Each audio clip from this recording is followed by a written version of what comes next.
Poppo coin order করার জন্য সর্বপ্রথম আপনার ফোনে যেকোনো একটি ব্রাউজারে গিয়ে jubali.com লিখে সার্চ করে দিবেন। তারপর আপনাদের সামনে একটি ওয়েবসাইট আসবে। এখানে বিভিন্ন অ্যাপ বা বিভিন্ন গেমের রিচার্জ পেয়ে যাবেন। তো এভাবে নিচে স্ক্রল করে আসলেই দেখবেন পপ্পো লাইভ নামে একটি অপশন রয়েছে। অথবা একদম উপরে সার্চ বক্সে যদি পপ্পো লিখে সার্চ করে দেন, সেক্ষেত্রে আরো দ্রুত পেয়ে যাবেন। সার্চ করার পরে দেখুন পপ্পো লাইভ অপশন আসছে। এখানে ক্লিক করে দিবেন। তারপর আপনাদেরকে প্যাকেজের মধ্যে নিয়ে আসবে। এখানে অনেকগুলো প্যাকেজ রয়েছে। আপনি যেই প্যাকেজটি নিতে চাচ্ছেন সর্বপ্রথম সেই প্যাকেজটি সিলেক্ট করে দিবেন। তারপর নিচের বক্সে আপনার পপ্পো ইউআইডি দিতে হবে। আপনার অ্যাপ থেকে কপি করে এনে সঠিকভাবে এখানে পেস্ট করে দিবেন। তো আমি অ্যাপ থেকে কপি করে এনেছি।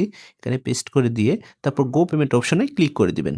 আপনাদের আইডি যদি সঠিক থাকে তাহলে আপনাদের ইউজার নেম এখানে শো করবে। ইউজার নেম দেখে আপনি বুঝতে পারবেন যে আইডি সঠিক রয়েছে কিনা। যদি সঠিক থাকে তাহলে কনফার্ম অপশনে ক্লিক করে দিবেন। তারপর বিলিং ডিটেইলসে এসে আপনার নাম, ফোন নাম্বার, ইমেইল অ্যাড্রেস সঠিকভাবে বসিয়ে দিয়ে নিচে স্ক্রল করে চলে আসবেন।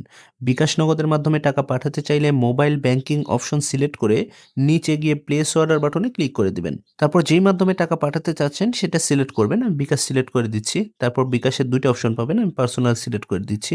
তারপর এখানে দেখুন একটি বিকাশ নাম্বার পেয়ে যাবেন। সর্বপ্রথম এই নাম্বারে টাকা সেন্ড মানি করে পাঠিয়ে দিতে হবে। এখানে প্রতিনিয়ত নাম্বার চেঞ্জ করা হয়। তাই যখন যেই নাম্বার থাকবে তখন সেই নাম্বারে টাকা পাঠিয়ে দিবেন। তো এই নাম্বারটি কপি করে নিচ্ছি। আরো একটি বিষয়, আমরা যেহেতু ৳১৫৫ প্যাকেজ নিবো, তাই ৳১৫৫ সেন্ড মানি করে পাঠাতে হবে। তো নাম্বারটি কপি করে আমরা বিকাশ অ্যাপে চলে যাচ্ছি। বিকাশ অ্যাপে আসার পরে সেন্ড মানি অপশন সিলেক্ট করে দিবেন। তারপর এই নাম্বারটি বসিয়ে দিয়ে এই নাম্বারে সেন্ড মানি করে টাকা পাঠিয়ে দিবেন। টাকা সেন্ড মানি করার পরে দেখুন ট্রান্সেকশন আইডি পেয়ে যাবেন। আপনি নগদ, রকেট উপায় যেই মাধ্যমেই টাকা পাঠান না কেন, ট্রান্সেকশন আইডি পেয়ে যাবেন। তো এই ট্রান্সেকশন আইডি কপি করে নিতে হবে। তো ট্রান্সেকশন আইডি কপি করে আমরা আবার jubali.com ওয়েবসাইটের পেমেন্ট পেজে চলে যাব। পেমেন্ট পেজে আসার পরে ট্রান্সেকশন আইডি দিন নামে একটি বক্স পেয়ে যাবেন। এই বক্সে ট্রান্সেকশন আইডি পেস্ট করে সঠিকভাবে বসিয়ে দিয়ে নিচে গিয়ে ভেরিফাই অপশনে ক্লিক করে দিবেন। তাহলে দেখুন পেমেন্ট কমপ্লিট এবং এই পেজে ৩ থেকে ৫ সেকেন্ড পর্যন্ত অপেক্ষা করবেন। তারপরে দেখুন thank you, your order has been received এবং আমাদেরকে একটি অর্ডার নাম্বার দেওয়া হয়েছে।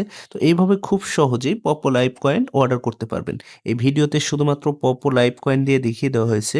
jubali.com এ যতগুলো প্রোডাক্ট বা সার্ভিস রয়েছে ঠিক একই রকম নিয়মে অর্ডার করতে পারবেন। আর ২ থেকে সর্বোচ্চ ১০ মিনিটের মধ্যে ডেলিভারি পেয়ে যাবেন। ধন্যবাদ।